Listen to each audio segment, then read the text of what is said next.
So hello scholars, हम army public school class 3 GK कर रहे थे। जीके की बुक का नेम क्या था आपका? जीके प्लैनेट, और इसका चैप्टर नंबर 16 तक हम कंप्लीट कर चुके हैं। आज हम देखेंगे चैप्टर नंबर 17 जो कि है पेज नंबर 27 पर। चैप्टर नंबर 17 का नेम है प्रोवर्ब्स। बच्चों, प्रोवर्ब्स का मतलब होता है कि जो भी हमारे बड़े रहते हैं, जो भी हमारे एल्डर्स रहते हैं, उनने अपने एक्सपीरियंस के तौर पे हमें कुछ बातें सिखाई हैं, है ना।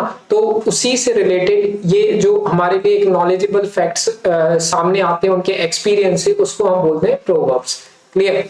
तो यहाँ पे देखो क्या लिखा हुआ है, प्रोवर्ब्स आर वैल्यूएबल स्टेटमेंट्स और life advice based on knowledge and experience. Clear?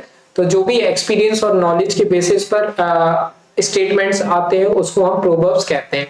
सबसे पहला, all that glitters is not gold। कह रहे हैं जो भी, ऐसा जरूरी नहीं है कि जो चमकता है वो गोल्ड ही होता है, ऐसा तो नहीं है ना। जो भी तुम्हें चमकती हुई चीज देखे, शाइनिंग ऑब्जेक्ट देखे, वो जरूरी थोड़ी ना है कि गोल्ड है। अब इसका स्टेटमेंट हमें आंसर से रिलेट करके बताना है। तो फर्स्ट का जो आंसर होगा बच्चों वो होगा हमारा डी वाले से। अब इसका मतलब क्या है, इसमें हमें देखने को पता चलेगा, all that look attractive can not be useful, so useful.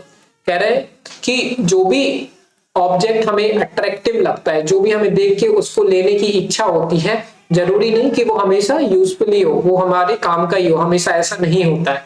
Clear? तो फर्स्ट का जो आंसर हो जाएगा वो हो जाएगा बच्चों डी। क्या हो जाएगा? डी। तो मैं इसका आंसर इसके सामने लिख रहा हूं, यहाँ पे डी लिख देता हूं, ठीक है, इससे आप समझ जाएंगे। ये मैंने डी लिख दिया। क्लियर है? अब हम आ जाते हैं सेकंड वाले पे।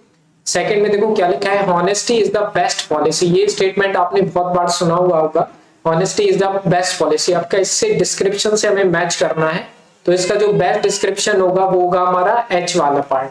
कौन सा होगा? H part. क्लियर? तो इसका सेकंड का आंसर एच है। इसको हम एक बार रीड करते हैं। People like and respect the person who is truthful and honest. कह रहे कि लोगों को उसकी वो पसंद होते हैं, लोगों को जो या तो ट्रूथफुल होते हैं, जो कभी झूठ नहीं बोलते, और वो हमेशा वफादार रहते हैं। ऐसे लोगों को दूसरे लोग पसंद करते हैं। क्लियर? तो सेकंड का जो हो जाएगा वो हो जाएगा हमारा क्या? एच वाला आंसर। तो यहाँ पे मैं लिख देता हूं एच। क्लियर है? अब हम आ जाते हैं थर्ड वाले पर। थर्ड वाले में देखिए क्या लिखा है, cut your coat according to your cloth. कह रहे हैं कि कोट को उतना ही काटना चाहिए जितने हमारा कपड़ा हो। क्लियर? तो थर्ड का जो परफेक्ट इसका स्टेटमेंट हो जाएगा वो हो जाएगा ए वाला। कौन सा? A. We should make decision that are based on what we have and not what we would like. Means हमें अपने डिसीजन किसके अकॉर्डिंग लेने चाहिए? जो हमारे पास है। ऐसा नहीं कि हमें जो पसंद आता है हम उसके अकॉर्डिंग अपने डिसीजन ले, है ना। तो थर्ड का क्या आंसर हो जाएगा बच्चों? ए हो जाएगा। थर्ड का आंसर ए। फोर्थ पे आ जाते हैं। फोर्थ में देखिए क्या लिखा है, slow and steady wins the race.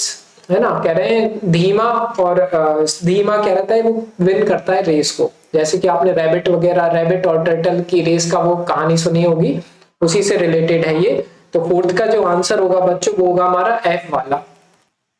क्या हो जाएगा? एफ। फोर्थ का F. If you want to be succeed in life you should work regularly, speed does not matter. कह रहे अगर आपको लाइफ में सक्सेस होना है, आपको पास होना है लाइफ में, तो आपको रेगुलरली वर्क करना होगा। स्पीड मैटर नहीं करती है कि कितनी तेजी से आप बढ़ रहे हैं आगे। मींस अगर आपको टॉप करना है, अगर आपको आपके सब्जेक्ट में या फिर आपको एग्जाम में टॉप करना है, तो आपको रेगुलरली स्टडी करना होगा। ऐसा नहीं कि आपने एग्जाम के एक दिन पहले पूरा पढ़ लिया, पूरा दिन रात एक कर दिया और फिर आप एग्जाम देने चले गए। तो ऐसा बिल्कुल भी चांसेस नहीं है कि आप टॉप करेंगे, है ना। उसमें सिर्फ पासिंग मार्क्स हो सकता है आप लेकर के आ पाए, वो भी हो सकता है ना लिख के आ पाए।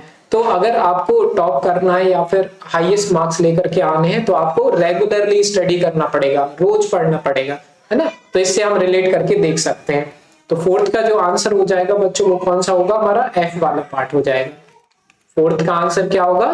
एफ वाला। हम आ जाते हैं फिफ्थ वाले पे। फिफ्थ में देखिए क्या लिखा हुआ है, A friend is need is friend indeed, है ना। A friend is need is a friend indeed। तो इसका फिफ्थ का जो आंसर होगा वो होगा हमारा जी वाला। इसका स्टेटमेंट हम रीड कर लेते हैं। A friend who helps you when you are in need is your real friend। कह रहे हैं कि जो फ्रेंड आपकी जरूरत, आपको जिस चीज की जरूरत है उस टाइम पे अगर आपकी वो हेल्प करता है, वही आपका रियल फ्रेंड होता है। ऐसे नहीं, देखिए आप जब खुश रहते हैं, आपके साथ सब सही चल रहा रहता है, तब तो सब आपके साथ रहते हैं। लेकिन रियल फ्रेंड वही है जब आपका टाइम अच्छा नहीं चल रहा हो लेकिन वो फिर भी आपके साथ रहे, तो ये असली फ्रेंडशिप होती है। क्लियर? तो फिफ्थ का जो आंसर हो जाएगा वो हमारा कौन सा हो जाएगा? जी वाला पार्ट हो जाएगा। कौन सा? जी, फिफ्थ का जी।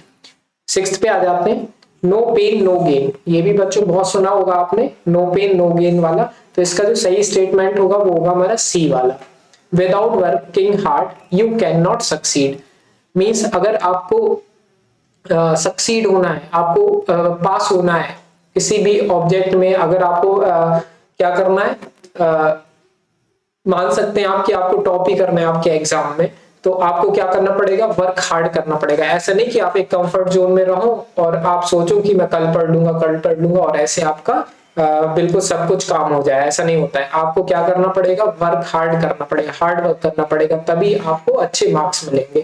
तो ये सिक्स्थ का आंसर क्या हो जाएगा हमारा? सिक्स्थ का जो आंसर होगा वो सी वाला पार्ट हो जाएगा। मैं आपके एग्जाम से रिलेटेड करके इसको मैं समझाने की कोशिश कर रहा हूँ। बहुत सारे एग्जाम्पल्स हो सकते हैं, आपको एग्जाम्पल्स आपके एग्जाम से रिलेटेड एग्जाम्पल्स ज्यादा अच्छे से समझ में आएगा। सिक्स्थ हो गया हमारा। सेवेंथ पे आ जाते हैं। सेवेंथ में लिखा है as you sow so shall you reap. Okay, तो सेवेंथ का जो परफेक्ट मैच होगा वो होगा हमारा ई वाला पार्ट। क्लियर? तो you will get good result if you do good, if you do bad you can not get good result. कह रहे हैं कि अगर आप अच्छा करोगे तो आपको अच्छा रिजल्ट मिलेगा, लेकिन आप बुरा करोगे तो आपको कभी अच्छा रिजल्ट नहीं मिल सकता है। तो सेवेंथ का क्या आ जाएगा हमारा? ई पार्ट। आ जाते हैं एट्थ पे। एट्थ में देखो क्या लिखा है, action speak louder than words, है ना। हमारे एक्शन ज्यादा तेज हमें बयां करते हैं हमारे वर्ड से। कुछ लोग होते हैं जो कि चिल्लाते रहते हैं अपनी सक्सीड, हमने ये किया, हमने ये किया, लेकिन वो मायने नहीं रखता है। आप करके दिखाइए, वो ज्यादा मैटर करेगा, है ना। तो लेकिन हम इसका स्टेटमेंट पढ़ते हैं। एट्थ का जो आंसर है वो है हमारा कौन सा? बी वाला पार्ट, जो हमारा बचा हुआ है लास्ट। तो इसमें देखो क्या लिखा है, what you do is more important then what you से। मीन्स आप करके दिखाओ, बोलते तो पूरी दुनिया रहती है ना। तो एट्थ का क्या हो जाएगा हमारा? बी वाला सही आंसर हो जाएगा।